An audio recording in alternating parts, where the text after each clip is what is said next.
This is my new guide scope. This is the new ToupTek GS-200 PAPO, which is planar apochromatic refractor flat field telescope, which acts as a guide scope, and I really like it. I've had it for a couple of weeks, and I'm having a lot of fun with it. I've been using the same guide scope for about 7 to 8 years now, and it was definitely time for me to upgrade. The size differences between these two is significant, and I'll do a very brief comparison between these two, although it's not a one-for-one comparison in this video. And I do use an OAG from time to time when I need a more compact system or when I'm traveling, but most of the time, because I test quite a few gear, using a guide scope that I can just swap in and out between rigs is the easier thing to do.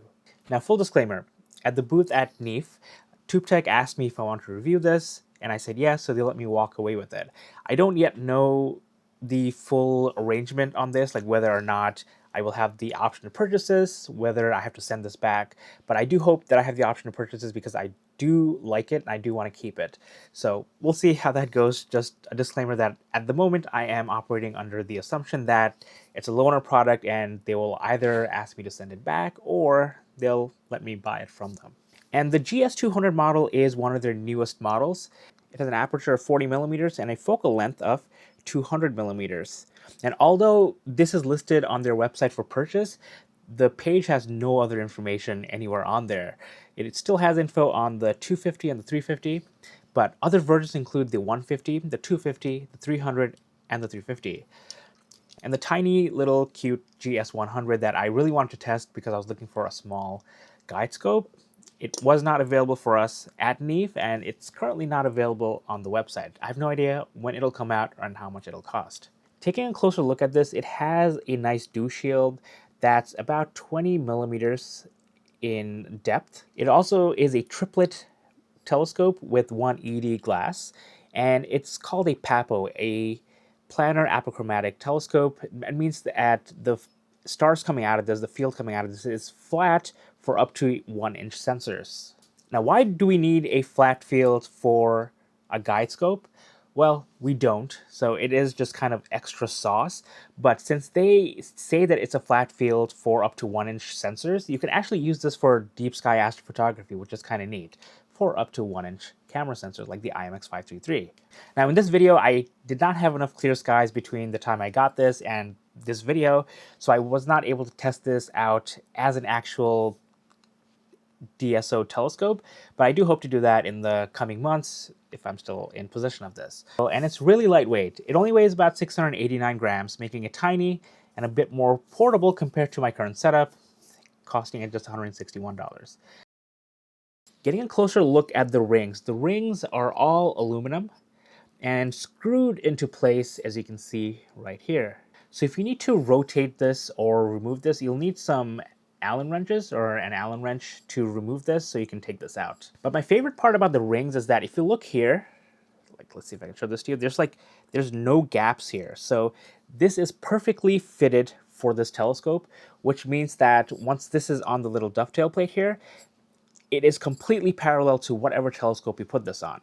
Now, comparing that to my older guide scope with the 3-prong system here, it's okay. It gives you the option to make your thing parallel so that you can get rid of differential flexure, but I can tell you that it took a lot of work to get this done. And when I first started using a guide scope, I had no idea what flexure was, and I had a lot of frustrations trying to figure out why my guiding looked good, but my stars they had like tiny little trails. With this, I was pretty confident that it would just be parallel just because of how it's all attached. So in that sense, I think the GS guide scope system is very beginner friendly. I wish I had something like this when I started out. Of course, you can always go with an OAG if you want to eliminate differential flexure altogether. But like I said, everyone has their own use cases. Everyone operates differently. I use both, but I really do like using guide scopes just because they're just a little bit easier. Sticking with the rings, on top and on this side, there are 2 additional M5 threads. So you can attach other attachments here, other accessories here, maybe another dovetail, or maybe you want to use this as an actual telescope and then put another dovetail saddle here for a smaller guide scope, maybe that GS-100. And the dovetail plate here is really interesting. It has 6 M6 threads, and two of those threads on the two other sides are actually using M5 bolts so that it goes straight through and into the rings and it screws on. And then in the middle, we have the 3/8 inch thread for attaching to a regular tripod if that's what you want to do. And I kind of want to try this at a star party. I'll point this to the moon with a diagonal and see how people like it. And the overall length of the dovetail plate is 80 millimeters. Now moving down the tube, we have something that we don't typically see in guide scopes, and that's a rack and pinion focuser. You can see the rack and pinion mechanism down here. And the focusing knobs here, they're pretty smooth. You know, this is only 1 speed and not 2 speed. But on top of that, this version here, the one with the rack and pinion system, it has mounting holes for an EAF, an electronic focuser. So now you can actually autofocus your guide scope, which you may not want to do if you're using this as a guide scope, because you want to make sure that your stars are a little bit out of focus. It makes it a little bit easier for PhD2 or whatever guiding software you're using to know when there has been shifts in the guiding and it needs to make corrections. And there are two sub versions of this. This is the AR version, which is the rack and pinion model, and the AC version, which is the rackless focuser. It's similar to a Crayford focuser, so it uses friction to make adjustments. But the rack and pinion version takes more load, but the rackless version is a little bit smoother. But the rackless version does not allow you to add an EAF. So you're going to have a little bit of a harder time using the AC version as a deep sky telescope. Now on top here, we have the locking knob. And this focusing tube is very much dependent on this locking knob. And I'll show you what I mean once I attach the camera to the bag, because that makes a huge difference. But once you lock this into place or tighten it just a little bit, adjustments to the focus is pretty smooth. And if we take the locking screw out, on bottom here, it has a rubber tip or a silicone tip, so it doesn't damage the tube here, even if you tighten it quite a bit. And of course, here it has the measurement marker, so you know exactly where you were before. Now moving further back, we have some M42 threads. So if you have a camera, a regular cooled camera, you can screw this on using the M42 adapter. But if you don't want to do that, you can also remove the little silicone back here, and you get access to compression rings. Let's see if we can see that. It's a little hard to see, but you can see compression rings that are tightened using these 3 little thumb screws. And I'm glad it has compression rings so that it does not mar up my camera or my eyepieces or a diagonal or whatever I put on here. Now, installing a camera, a guide cam, is pretty easy. So I have my QHY guide cam here. Just goes in there, and then you can tighten it. And there you go. So let me show you what I mean when I say that this focusing tube is very dependent on the locking knob here, because I'm going to put this away. And now if I loosen this enough, you can see that with just gravity, this just came down. I didn't have to put any force on here. So yeah, so when you're using this, you want to make sure that if you're not using an electronic focuser that can lock the tube for you, you need to make sure that this is locked in. Installing it is super easy. It just goes into the dovetail saddle here. And then I just screw it on, and there you go. Super duper easy. And then plugging this in.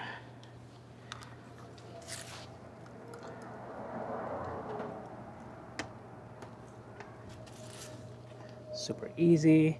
And then I'll set my focuser where I think it's going to do. I have a parfocal ring on the camera itself, so this is actually going to be in really nice focus.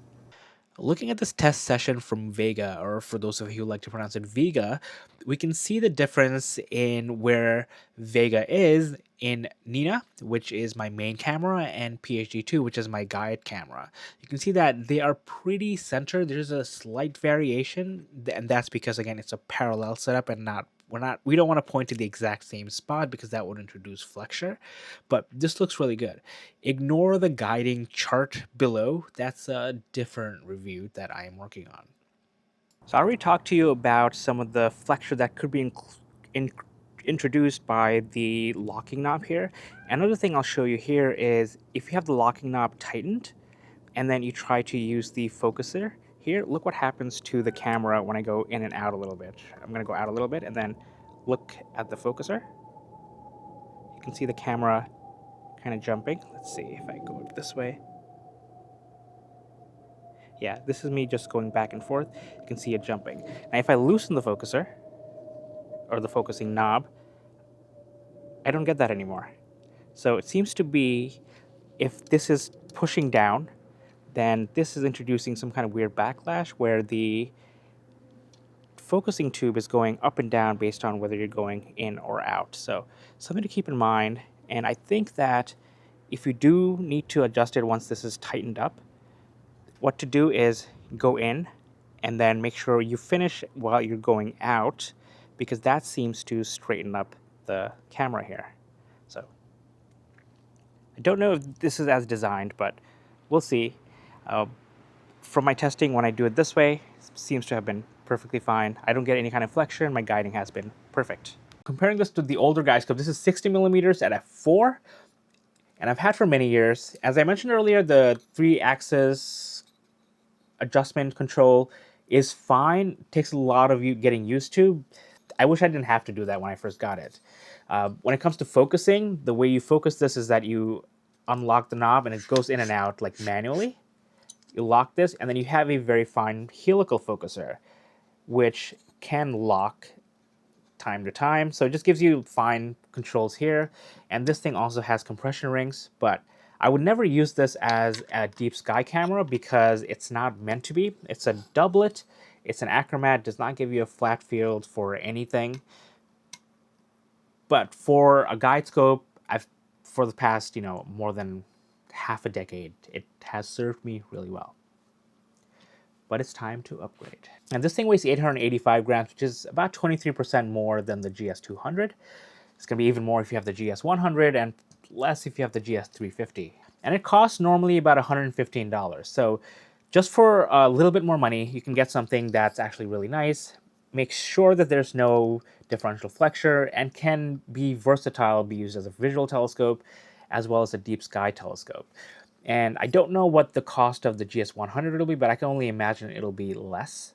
Now, taking a look at PhD2, it looks really crispy. I've had some kind of glow in my old setup, but this one looks amazing. I mentioned before that you want to make sure that your stars are a little bit out of focus so that it's easy to focus, but I forgot to listen to my own advice, and honestly, the guiding was great the entire night. I did not have to worry about flexure, but I did worry a little bit about the focus tube slipping, but once the locking knob was tightened, there was no movement at all. I've only had this for a couple of weeks, and I really, really like it. I especially like the rack and pinion system. I probably would have liked the rackless system as well. It is so much better than a helical focuser. The helical focuser has been fine, but it is annoying to focus. And this one is super smooth, especially when I point it at a star and I'm trying to focus it. I don't have to grab the whole tube and then go, I can just use one hand. But the helical focuser, sometimes as you saw that, it kind of just locks up. So I do have to hold like this part and then move the helical focus. Jeebus, yeah. See, it's like, there we go. It was just locked up, yeah. So it just takes a little while. It's a little bit annoying, but what will you do? That's another reason why I like to use the guide scopes. Then once I get my focus in right, I just lock it up and then don't have to worry about it until I have to collapse it and then travel. Huge thanks to ToupTek for letting me test this. It was amazing seeing them at NEAF for the first time. I got to check out some of their other stuff as well. I'm looking forward to their strain wave mount. Don't know when that's coming out or how much that'll cost, but I'm big into strain waves now, so I would love to test that one, maybe purchase it for myself. I saw the Hope D60 telescope, which looked really cool, as well as the new Stella Vita Pro that's coming out. I think some people are already testing it. I have never used the ASI Air, so I won't have something to compare it to, but Stella Vita looks like something that I would like to try out, especially for when I'm traveling. And as you saw outside, I am also testing a monochrome setup from ToupTek. I've had that since January, so I have quite a bit more experience with it.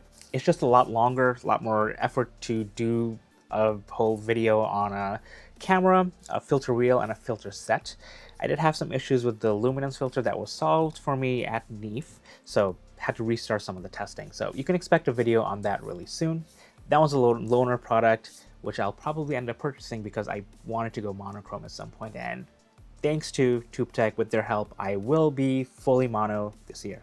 Now, if you want to purchase the guide scope, this one or any of the other ones or any other ToupTek products, not necessary, but I would greatly appreciate it if you would use one of the referral links in the description and the pinned comment below. A huge thanks to all of my patrons on Patreon, supporters on Buy Me a Coffee, and members on YouTube. You are all amazing. And if you would like to join this list of wonderful people, please check out the links in the description and the pinned comment below. Until next time, clear skies.